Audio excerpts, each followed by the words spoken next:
25절 때가 제3시가 되어 십자가에 못 박으니라. 자, 우리 예수님의 신문과 재판이 끝이 나고 이제 십자가에 처형을 하게 됩니다.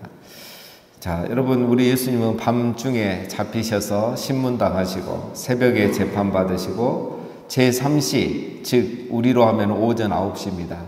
오전 9시에 십자가에 못 박힌 겁니다. 자, 여러분, 이거 보면 모든 것이 불법이라는 걸 알 수 있습니다. 속전속결이죠. 항소할 시간도 없습니다. 공식적인 재판도 아닙니다. 오전 9시이면 이제 재판이 열려야 될 시간인데 이미 예수님은 처형을 당합니다. 이 재판 자체가 여러분 불법이죠. 이 말은 이 악한 무리들이 대제사장들이 이미 이렇게 치밀하게 계획을 세워놨다는 겁니다. 대낮에 공식적으로 재판에서는 예수님을 이길 수가 없는 거죠. 그래서 그들은 이 모든 계획을 치밀하게 세워놓고 밤중에 또 새벽에 또 이른 아침에 이 모든 일을 불법적으로 행했습니다. 오전 9시면 여러분, 유대인들이 기도를 시작하는 시간입니다. 유대인들은 하루에 3번 기도하죠. 그 첫 번째 기도가 바로 이 오전 9시 제3시에 드리는 기도입니다. 예수님은 그 시간에 십자가에 처형을 당하죠. 불법적인 재판을 받고 불법적인 처형을 당합니다. 많은 유대인들이 그 시간에 하나님께 기도했지만 이 불법과 죽음에 대해서 다 침묵하고 있는 겁니다. 그들의 기도의 대상인 하나님, 예수님이 지금 불법적으로 이렇게 처형당하고 있는데 유대인들은 다 기도하고 있는 겁니다. 여러분, 이런 역설이 어디 있습니까? 이런 말도 안 되는 상황이 어디 있습니까? 의로운 삶을 위해서 기도하는 백성들이 의로우신 예수님의 십자가에 못 박고 자기들은 그 하나님께 기도하고 있는 겁니다. 하나님이 하늘에서 내려다 보시면 이게 얼마나 정말 어이없는 상황입니까? 그 중에는 제자들도 있었습니다.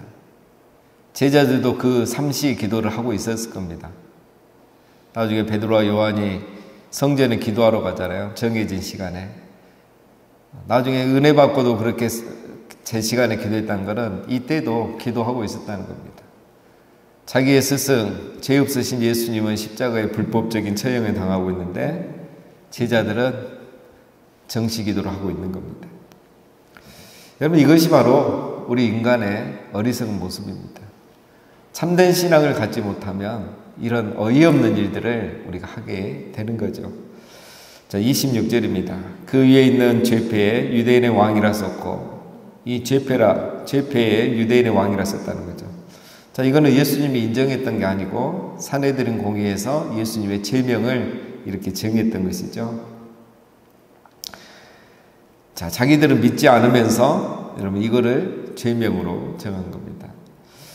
우리 예수님은 이들의 이 약함 때문에 죽으신 거죠. 근데 보십시오. 이게 인간들이 이렇게 악하잖아요. 유대인의 왕으로 인정하지도 않으면서 유대인의 왕으로 제명을 정하고 죽이는 거죠.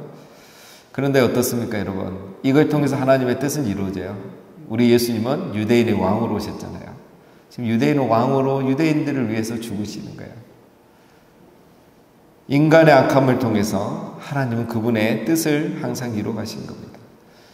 그렇게 보니까 예수님의 십자가는 실패가 아니죠. 수치가 아닙니다. 예수님의 십자가는 하나님의 뜻을 이루고 진짜 이제 유대인의 왕으로 등극하는 거죠. 지금까지 예수님은 저 갈릴리의 변방의 그런 한 분이었지만 이 십자가의 죽음과 그 다음에 부활을 통해서 진정한 유대인의 왕으로 나타나게 되는 것입니다. 여러분, 십자가는 항상 실패처럼 보입니다. 예수님에게도 그랬고요. 그러나 십자가는 실패가 아닙니다. 부활에 이르는 하나의 과정이죠. 사람들이 이 십자가의 길, 제자의 길을 가려고 하지 않는 것은 십자가가 실패라고 생각하기 때문에 내가 남들보다 수고하고 고생하고 희생하고 이렇게 살아가는 것은 실패라고 생각하는 겁니다. 그렇기 때문에 그 십자가의 길을 가지 않으려고 해요. 그러나 그 십자가를 가야 그 뒤에 부활의 영광이 있죠. 진정한 유대인의 왕으로 이렇게 세워지게 되는 거죠. 진정한 제자의 길을 가게 되는 것입니다. 십자가는 실패 같지만 승리의 길이고 바보스러운 길 같지만 영광스러운 길인 것입니다. 27절 강도들을 예수와 함께 십자가에 못 박으니 하나는 그의 우편에 하나는 좌편에 있더라. 자, 예수님을 처형할 때 그냥 처형한 게 아니라 강도 2명을 좌우편에 함께 처형을 합니다. 여기 정말 강도인가? 이거는 이제 우리가 또 여러 가지로 확인해야 됩니다. 여러분, 강도 정도의 죄 가지고는 십자가 처형을 하지 않습니다. 그래서 이들이 강도가 아니고 정말 어떤 반란을 일으키는 그런 악한 자들일 수도 있고, 아니면 단순 강도인데 예수님과 함께 죽이기 위해서 그렇게 할 수도 있겠지만 아마 그 이상의 죄를 지은 자들일 겁니다. 자, 중요한 거는 이들이 강도이든 또 더 큰 죄를 지었던 자들이든 왜 이렇게 하는가? 이것은 예수님에 대한 모욕이죠. 예수님도 똑같은 죄인이라는 것을 보여주는 겁니다. 그러니까 저들하고 똑같이 처형을 받는 거죠. 이 자체도 예수님에게는 모욕이고 수치인 거죠. 죄가 없어서 죽는 것도 억울한데 저 강도들과 함께 똑같이 취급받고 죽임을 당하는 것, 이건 예수님의 모욕이고 수치인 겁니다. 19절 지나가는 자들은 자기 머리를 흔들며 예수를 모욕하여 이르되 아하 성전을 헐고 사흘에 짓는다는 자여 너가 너를 구원하여 십자가에서 내려오라 하고, 지나가는 사람들마다 예수님을 보고 조롱하고 비아냥거리고 있죠. 예수님이 살아생전에 내가 이 성전을 헐고 너희가 헐면 내가 사흘 뒤에 세우겠다 했죠. 그런데 그 말을 가지고 무슨 의미인지도 모르고 깨닫지도 못했으면서 그걸 가지고 예수님을 또 모욕하고 있습니다. 자, 이 31절 그와 같이 대제사장들도 서기관들과 함께 희롱하여며 서로 말하되 그가 남은 구원하였을 때 자기는 구원할 수 없도다. 이스라엘 왕 그리스도가 지금 십자가에서 내려와 우리를 보고 믿게 할지어다 하며 함께 십자가에 못 박힌 자들도 예수를 욕하더라. 지나간 사람들도 욕하고 또 대제사장과 서기관들도 덩달아 욕하죠. 이들의 공통점이 뭡니까? 십자가에 내려와서 너가 메시아인 것을 증명하라는 거죠. 예수님이 여러분 십자가에서 내려올 수 없는 분입니까? 예수님은 십자가에서 내려올 수 있는 분이죠. 이게 이제 모욕이면서 동시에 예수님의 그 마지막 자존심까지 이제 시험하고 유혹하고 또 모욕하는 것이죠. 예수님 내려올 수 있는 분이죠. 하늘의 천사를 데려와서 불러서 그럼 로마 군인들을 다 죽일 수도 있는 분이고, 십자가에서 내려와서 얼마든지 자기가 정말 죄가 없다는 거, 하나님이라는 것을 보여줄 수 있는 거죠.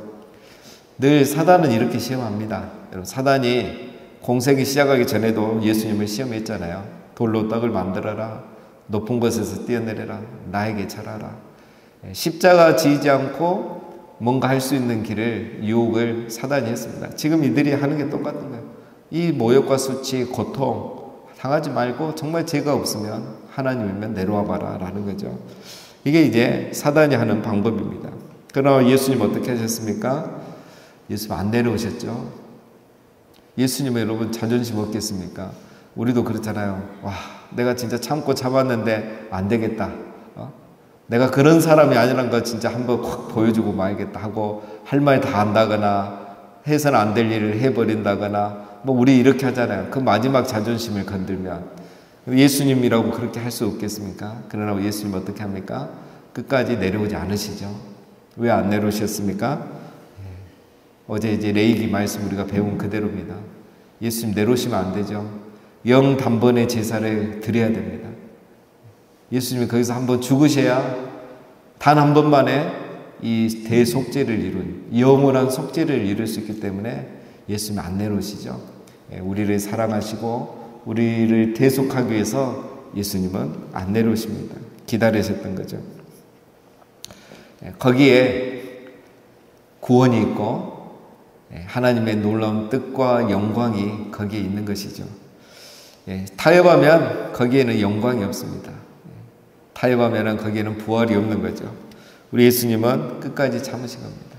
돌로 떡을 만들지도 않고 뛰어내리지도 않으시고 사단에게 절하지도 않으셨고, 이 마지막 이 순간은 제일 힘든 순간이지만 그냥 십자가에 머물러 계셨던 것입니다.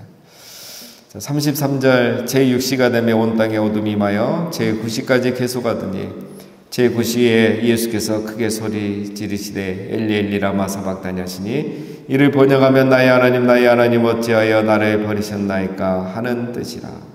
제6시면은 오후 12시죠. 제3시가 오전 9시니까요. 유대인들은 오전 6시부터 이렇게 다시 시작이 되는 겁니다. 그러니까 제6시부터 제9시까지 온 땅이 어두워졌다고 하는 거죠. 자, 아모스에 있는 말씀 그대로입니다. 예수님 돌아가시기 전에 3시간 동안 쉽게 말하면 흑암 재앙이죠. 세상이 어두워진 거예요. 여러분 12시면 어떤 시간입니까? 제일 밝은 시간이죠. 오후 12시부터 약 2시, 3시까지는 하루 중에 가장 밝은 시간이에요. 어떻게 어둡게 할 수 있는 시간이 아닙니다.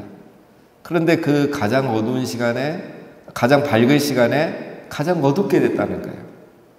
이건 뭐죠? 우연이 아니라는 거죠. 자연현상이 아니고 하나님이 하신 거죠. 왜 예수님 운명 직전에 가장 밝은 시간에 가장 어둡게 하셨을까? 이거는 똑같습니다, 여러분. 여러분, 출애굽할 때 10가지 재앙 중에 9번째 재앙이 뭐였습니까? 네, 흑암 재앙이죠. 흑암 재앙입니다. 회개하라는 거죠. 마지막 경고죠. 흑암은 두려움이죠. 무섭죠. 춥죠. 겨울이면 특히. 이제 어디 놀러도 못 가고 먹으러도 못 가는 거죠. 집안에서 머물면서 생각하는 거죠. 그러면서 회개하고 돌이키라고 9번째 재앙은 흑암 재앙을 주신 거예요. 요한계시록에 보면 7 나팔 재앙이 있고 7 대접 재앙이 있죠. 4번째 대접 재앙이 흑암 재앙입니다. 그러면 7번째가 마지막인데 왜 4번째 이렇게 이른 시간에 대접 재앙, 흑암 재앙이 있느냐? 5, 6, 7번째는 이제 끝난 겁니다. 더 이상의 인간이 감당할 수 없는 거죠. 이 4번째가 지나면 인간이 회개하지 않아요. 죽든지 버티다가 죽든지 회개가 거의 없습니다. 그래서 마지막 회개 단계가 4번째 재앙이에요. 그래서 4번째는 흑암 재앙입니다. 흑암 재앙이라는 건 회개하라는 거죠. 예수님도 마찬가지입니다. 오후 9시까지, 제9시까지 3시간 동안의 흑암은 인류에게 준 마지막 경고죠. 회개하라고. 지금이라도 그 두려움과 공포와 또 있을 수 없는 이 현상을 보면서 이분이 메시아이라는 것을 알라는 겁니다. 또 다른 영적인 의미도 있지만 우리가 구약의 개념을 살펴보면 그렇습니다. 자, 이제 제9시가 됐습니다. 오후 3시에 예수님이 뭘 하십니까? 엘리 엘리 라마 사박다니 나의 하나님 어찌하여 나를 버리시나이까. 이 순간은 예수님이 하나님의 아들이 아닌 거죠. 죄인인 거죠. 하나님은 아들 예수를 버리신 게 아니라 죄인 예수를 버리신 거죠. 예수님 입장에서는 아버지에게 버림받은 겁니다. 그러니까 이렇게 말씀하시는 게 맞습니다.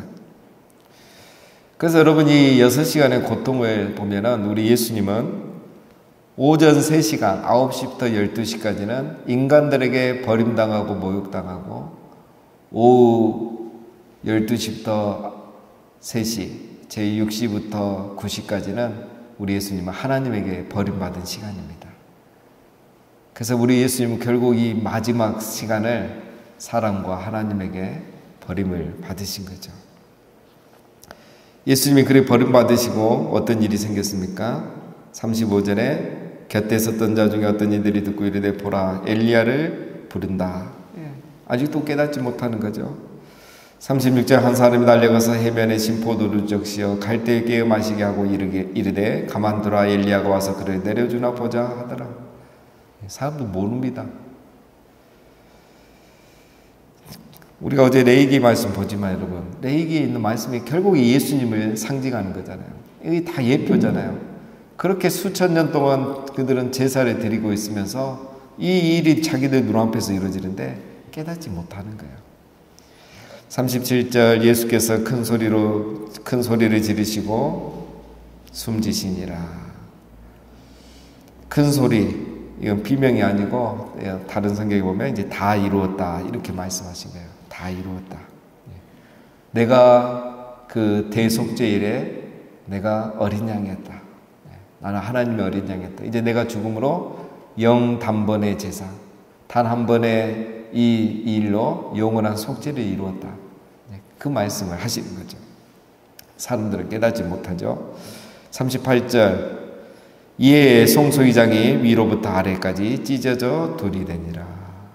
이에, 이 말은 그러자, 그때에, 즉 예수님이 다 이루심으로, 영원한 속죄를 단번에 이루심으로 송소기장이 위에서 아래로 찢어졌다. 이 송소기장은 특별히 지성소에 있는 휘장을 말합니다.